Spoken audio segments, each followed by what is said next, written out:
everyone. I'm Sam. And I'm Justin. And welcome to another installment of the Dump and Chase podcast, The Breakaway. 230. Justin, does that number mean anything to you? It's a lot. Yeah. 230 is the number of days between the last Phantoms USHL game on March 7th and the game they played this past Friday. Just for reference, from the end of the 18-19 season when the Phantoms were knocked out of the playoffs to the first game of last season in Cranberry was 163 days. Now, during those extra 67 days in this offseason, we've done a lot of talking to team personnel, to ourselves, to other fans. But now, finally, we get to talk about actual hockey games that were played. USHL hockey games. Yes. So this past Friday and Saturday, the Phantoms traveled to Muskegon, Michigan for 2 preseason games with the Lumberjacks. Now, this has been something we've talked about for years. For the past so many seasons, the Phantoms have played North American Hockey League teams in the preseason. They wouldn't even step onto the ice with a USHL team until the Fall Classic when the games counted. And that is something that we've pointed to as far as maybe being one of the causes of these slow starts we've kind of become accustomed to with the Phantoms at the beginning of the season.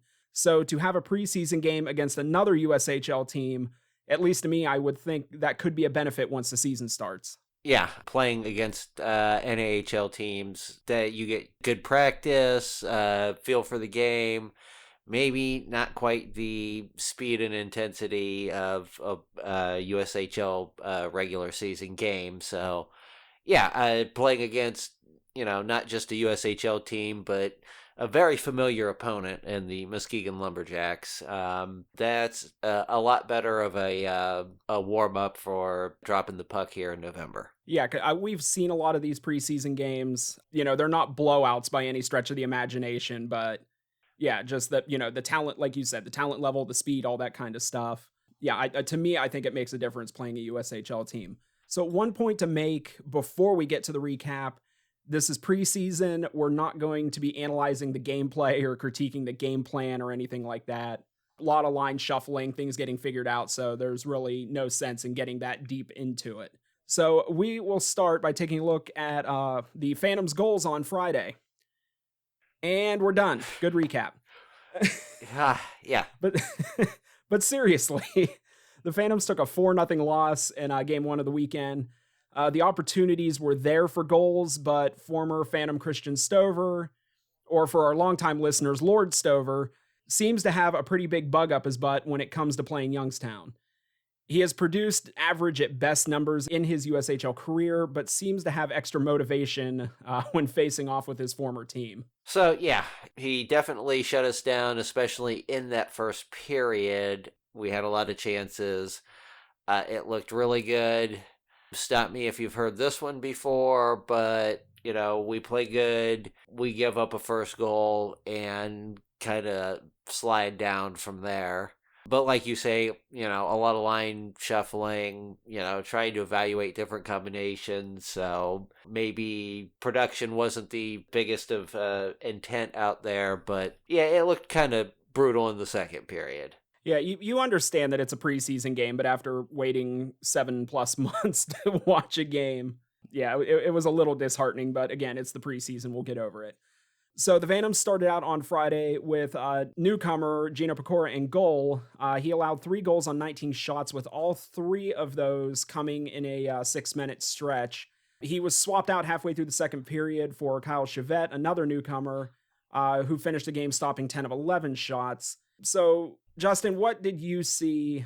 Did anybody stand out to you as far as the team that was on the ice Friday? In regards with Friday, in particular, Jack Larrigan, he had a lot of great chances in the first, a lot of energy. Yeah, he was our first round futures pick.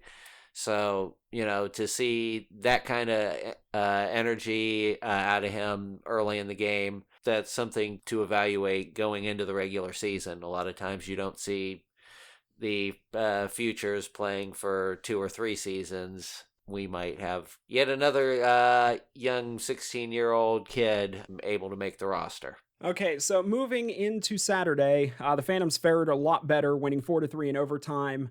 An early power play goal put the Jacks up 1-0 1 minute into the game. The Phantoms answered back 56 seconds later with a wrister from between the circles by Jaden Grant on a great centering pass from the returning Brad Merrick.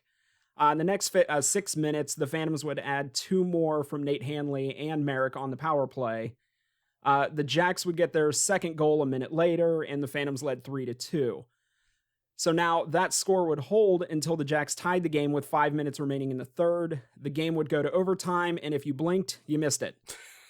At 3-on-3, Georgi Merkulov won the faceoff to former Jack David Gucciardi, who took the puck up the left boards, walked around the defender, and flipped the puck past the goalie like it was nothing for a 4-3 Phantoms win 8 seconds into overtime. So short, sweet, to the point. So yeah, the acquisition of Gucciardi already looks like it's going to pay off. He is definitely a guy, I think, he's got a little bit of experience. He's very mobile, as we saw. So I think he's going to be kind of a key piece going into the season. Maybe a guy you see a lot of on the power plays. On the first goal Saturday, Isegai didn't get credit, but he threw a pretty good hit in the offensive zone, which I believe knocked the puck loose a little bit, leading to the goal. And again, a 16-year-old Japanese player. Stop me if you've heard this one before. Great hands, great skating. This time he a little bit more direct of a player. He's more take it to the net, take it up ice, north-south. A couple of times I saw him backing a veteran defenseman, Hank Kempf, up. And Kempf is probably going to be one of Muskegon's shutdown guys this year. And he was able to handle Isegai for the most part. But it was taking every inch of ice he could get to wrap him up. Probably a little more effort than he anticipated going against a 16-year-old. Yeah, a 16-year-old, 150-some pound Japanese kid, yeah. Yeah. So, again, something to look forward to this season. I guess it should be noted, we didn't see Ben Schoen this weekend. We didn't see Colin Purcell this weekend. Why, we don't know. I just thought, as far as seeing the rosters from those 2 days, that was at least something to note. Both of those players we did not see this weekend. Yeah, so we'll keep you posted if we hear anything that we can report on. Okay, so yeah, when it's all said and done, the Phantoms split the weekend series. As far as other news, such as protected lists and such, has not come to light yet. We have it on good authority that teams were given extra time to set their lists. Which isn't a surprise given the COVID life we're living. Everything just tends to take a little bit longer than it usually has in the past. So yeah, to wrap this up, the Dump and Chase podcast and all of its subsidiaries are brought to you by hockeyfan.com. So for Justin Irwin, I'm Sam Olmstead, and thanks for listening along. I'll allow all of you to insert your own hockey cliche to close out the show. Good night, everybody. Night.